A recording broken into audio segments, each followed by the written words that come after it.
Hi everyone, this is your boy Big Sam on the way from Canada. This is my first time being a YouTuber or using the YouTube channel, and yeah, this is my first day doing the YouTube stuff. And the reason why I'm doing this is because a lot of people have been asking, maybe from church, my coworkers back home in Nigeria and other places, like how do you get to Canada, what are the processes, and other stuff. So yeah, I hope you enjoy this channel, and I'm hoping I'll add a little value and give you exactly what you need in migrating to Canada and every other part of the world. Okay, so I'll start with different means of traveling to Canada. By the way, I'm reaching you from Ontario, Canada. Yes, I've been here for like almost going to 6 years, and also I'll be sharing my experience or other experiences, what I've encountered when I got into Canada, the process, how I got into Canada, everything. I'll be taking you through the process. Okay, so today I'll be talking about how you can travel to Canada, and there are different ways you can move to Canada.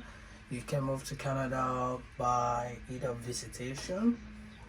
Um, you can use a student route, and you can use a work visa, and you can use a PR. So these are the ways you can get yourself into Canada. So I'll start with visitation. What do I mean by visitation? With the word visitation means you're coming into Canada just to visit for a particular period of time, or will I say periodically. That means you come and you go back, and there are different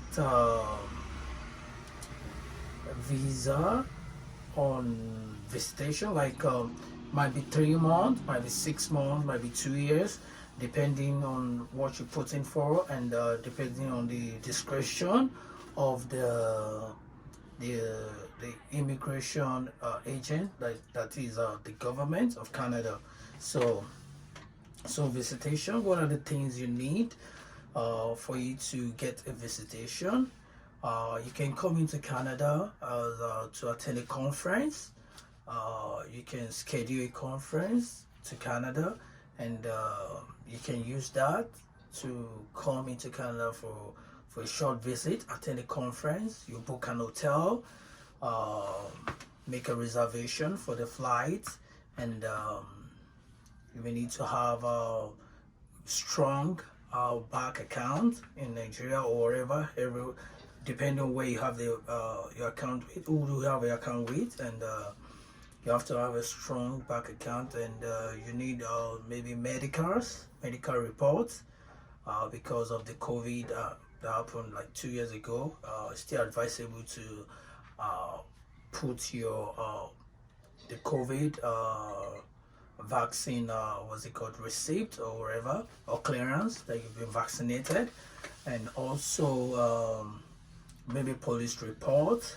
You need a police report just to show that you haven't committed any crime from where you're coming from, and so that they'll be rest assured that you're a good citizen, and your presence in Canada, you don't constitute nuisance. You won't be a problem to the government of Canada. So that's for the conference. Another way to come by visitation is if by chance you have a family here in Canada who's a citizen of Canada, a permanent resident, or a student, and such people or such persons can issue you a letter that you can submit along with the application, and I will advise, and if you want to use such method, um, I'll tell you for a fact that let it be towards a festive period, like Easter celebration that we're having today.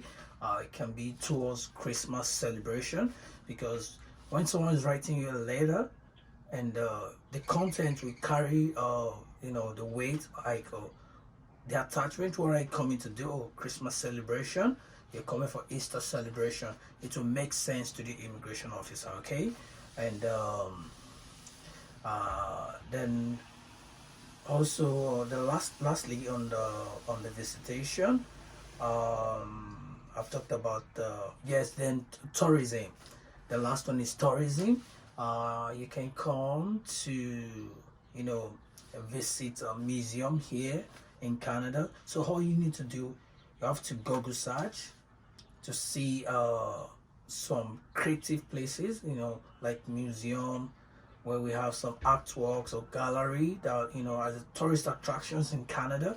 You have to list them. Then when you're putting your application in, you have to link your application to such places that, okay, when I'm coming to Canada, I'm going to visit this in Montreal, I'm going to visit this hill in British Columbia, I'm going to visit Niagara Falls, which is the boundary waterfall between Canada and New York.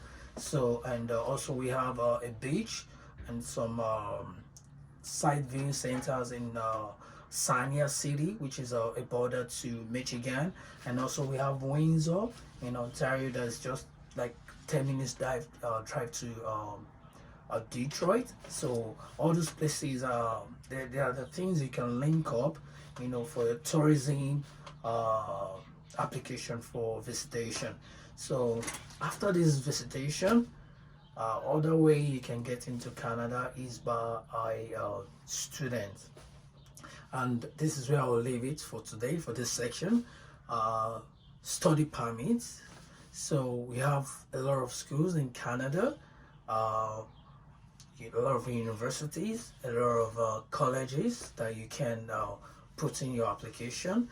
And most people that reach out to me, they always complain, oh, I don't want to write this IELTS, I'm scared. Honestly, there's no way you can be in Canada or come to Canada, or even though as a student you can escape the process of writing IELTS by getting your admission. I'll also be talking about that. There are some schools that they don't need IELTS for your applications, and it is very fast and smooth, and you can do it yourself. So, but going forward in Canada, if you want to get your permanent residence, you need to write IELTS. It is important, it is imperative, it's a must, it's inevitable. You just have to write the IELTS exams. Yes. So as a student, all you need to do, details of what you need to do in putting your application, I will be stressing more on it in my next video. But for now, I'll just quickly mention the things that you need to apply for a student visa. All you need to do, you contact the school, you write them by email, you tell them what you have, your educational qualification here, anywhere you're coming from.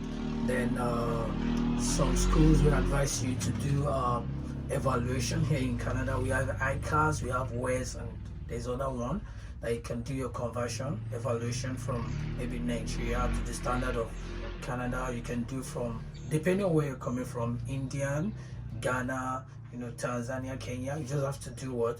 Conversion. You change your degree to that of Canada. And the reason why it's good to do your conversion is because if you're applying to multiple schools, instead of you having to send your results, your transcript from your school, which will be costing you a lot of money, you'll be sending it to one school, to different schools you're applying to, and to take a lot of time, your money, resources in sending, in processing it, and sending from your school to the various destinations you're applying to in Canada. So it will take your time, it will take DHL or any expressway you're using in sending the result, so it's advisable for you to just do your evaluation. So when you do your evaluation, you can use it to apply to any school in Canada. They will take the WES evaluation, and if you're doing the evaluation, there are two types. There's an evaluation for academics, and there's an evaluation for immigration, that is for migration purposes, for permanent residency. I'll also be talking about that in my next video. So for now, I've talked to you. I've been talking about how you can migrate through visitation and student visa. So in my next video, I'll be stressing more on the school that you can apply to in Canada without IELTS exams, and there are also the schools you may need to apply with IELTS. And also I'll be giving you schools that are very cheap. In fact, you would think it's a scam, very cheap for international students. And I'll be telling you the processing time and how you can apply in my next video. So I hope I've added a little value to you in this little section. I hope you enjoy it, and I hope to see you some other time. Thank you.